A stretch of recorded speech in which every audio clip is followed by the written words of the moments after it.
Well, good evening, barflies and lounge lizards, and tonight we'll be taking a look at 5 more of my favorite 1950s sci-fi robots. And what's really groovy about this list is most of these were viewer suggestions. I got quite a few comments on the last 50 sci-fi robots video with things that I should check out, and I did, and I've discovered some really cool stuff thanks to those comments. And number 5 on the list is Gog and Magog from Gog from 1954. Gog is a sci-fi film with mild mystery elements about a top-secret government facility deep underground that starts experiencing some mysterious deaths of the scientists within. A special agent is called in and quickly determines it to be a case of sabotage from within. I won't say too much more, but clearly from the film's title and poster, you can see that it all has something to do with the two seemingly harmless mobile robots Gog and Magog. Gog and Magog have an extremely unique design, especially for the time. Whereas most robots in the 50s were humanoid looking, these were much more machine-like with multiple limbs, tank treads instead of legs, and a webcam for a head, and a built-in flamethrower. Because what robot designed for peaceful means doesn't have a flamethrower right out of the box? This is probably the first rolling robot I've ever seen in cinema. Now, I wasn't able to find who exactly designed the pair, but the special effects director on the picture was Harry Redmond Jr. He also worked on episodes of The Outer Limits, Science Fiction Theater, and the 1933 version of King Kong.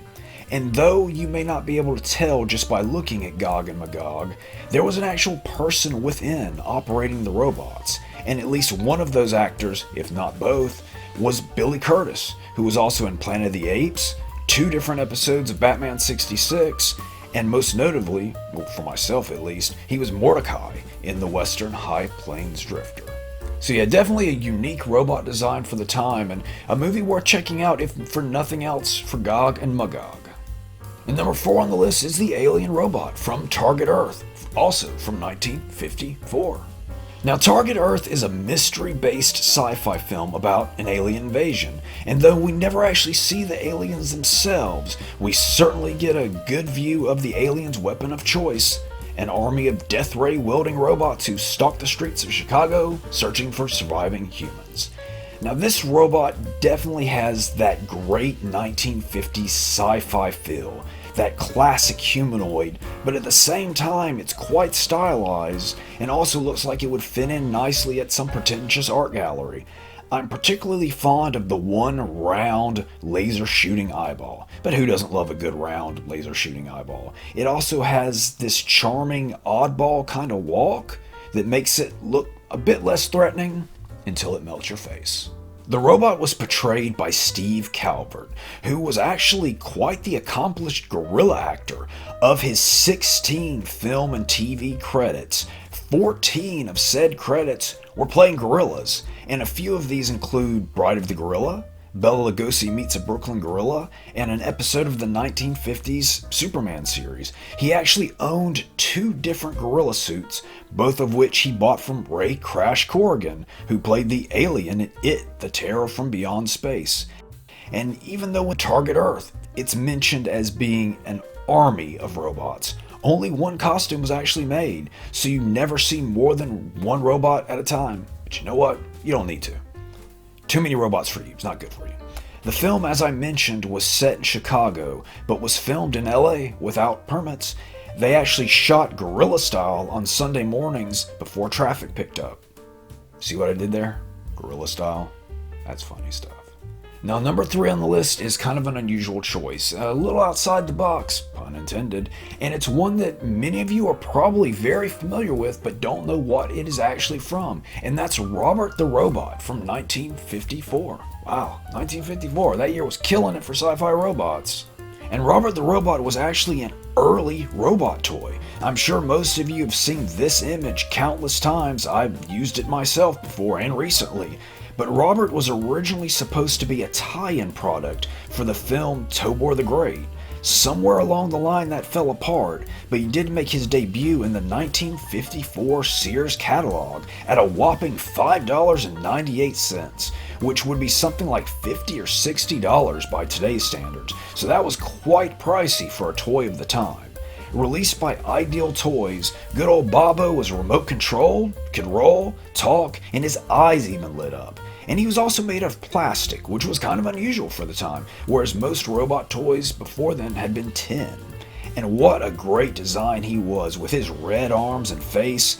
That's kind of unique as well. And Robert proved to be such a hit for Ideal that they even had two tie-in songs, Robert the Robot and Robert Saves the Day by the Tinkertones. And who doesn't know the Tinkertones? I'm Robert the Robot, all steel from head to toe. You'll hear me, don't fear me, because I rattle so. And on that, we should take a commercial break. Say, kids, what is it up in the sky? Is it a bird? Is it a plane? No, it's Superman. Yes, sir, kids, a real flying Superman that can be yours. Looks just like Superman himself. He's made of tough blue plastic and has a bright red cape that fits on his shoulders. With your flying Superman, you get a powerful launcher to send him sky high, zooming through space just like Superman does in his adventures. Now, you'll want to be one of the first to have your own flying Superman, so listen carefully, because here's all you do to get yours. Send one box top from Kellogg's Corn Flakes and just 10 cents. That's one box top and just 10 cents to Flying Superman, Box 330, Battle Creek, Michigan. Or use the handy order blank right on the Kellogg's Corn Flakes package. Get your Flying Superman from Kellogg's now. And number 2 on the list is Tobor from Tobor the Great from 1954 again. I'm starting to think I made a mistake in my notes somewhere, because 4 1954s in a row? A little odd, if you ask me. But you didn't. But Tobor the Great is an independent sci-fi film about a test robot named Tobor, meant to take the place of humans for space travel, with scientists worrying space exploration is a bit too dangerous for humans. But wouldn't you know, Tobor gains the attention of some enemy agents who want him for their enemy agent needs. The unique thing about Tobor is he's really actually a good guy in the film. This isn't your usual invading alien robot or mad scientist robot gone berserk. He's actually a good guy, and he knows how to drive. Tobor is yet another great example of that 1950s style of humanoid robot, but his design kind of surpasses just charming looking washing machine. The Tobor suit looks a good bit more expensive and better constructed than many of his peers, almost, but not quite, but almost reaching Robbie the Robot level. And speaking of Robbie the Robot, it is commonly believed that Robert Kinoshita was responsible for Tobor's design. This appears to be untrue, with the credit actually belonging to a Gabriel Scognamillo, and it took me like 5 takes to get that name right. Though I have yet to see concrete proof of this fact either. But the suit itself was built by Mel Arnold, who also worked on Gort from The Day the Earth Stood Still. Now, this wouldn't be Tobor's only appearance. His adventures would continue in the first 2 issues of Star Comics from 1954. There was even a television pilot called Here Comes Tobor, which filmed for the 56-57 television series, but it was never aired. And number 1 on the list is a robot that quite a few people took issue with the fact that he was absent from the first list. But it was all good-natured issue, so I'm gonna throw him on here, just for you folks. And that's Gort from The Day the Earth Stood Still from 1951. And The Day the Earth Stood Still tells the story of an alien visitor coming to the Earth with an important message that will affect all of mankind. And along with our buddy Klaatu was the 8-foot-tall robot Gort, who was a member of a race of alien robots and an interplanetary police officer of sorts. Now, I would actually go on record as to say that Robbie the Robot and Gort are probably the most iconic of all 1950s sci-fi robots. Really, sci-fi robots in general. And Gort is a really great design. He's rather sleek and slender for robots of the time, and from what I hear, he was quite the ladies' bot. Now, Gort was portrayed by the actor Lock Martin, who stood at the impressive height of 7'7". Now, the suit itself was designed by Addison Hare, who also worked on Gorilla at Large. As to who built said suit, I've seen this credited to both Hare, who was the art director on the film, and Mel Arnold, who built Tobor the Great. And you may remember Tobor the Great from several minutes ago on the 1950s Sci-Fi Robots list part 2. There were actually 2 different suits made, with one opening from the front and the other opening from the back. That way they could shoot Gort from any angle and he would retain that seamless look that made him look so unique. And then finally there was a fiberglass statue used for close-ups and the laser firing shots. But that was really clever, the way they did that, because he does appear seamless and gives him that very unique design.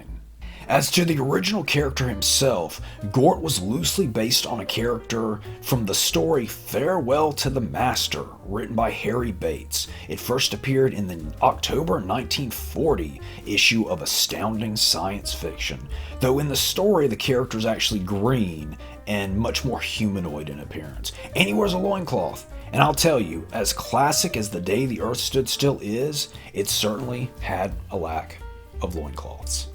Speaking of, that's all the time we have for this week. Please like, comment, subscribe, and keep it wacky. Wow.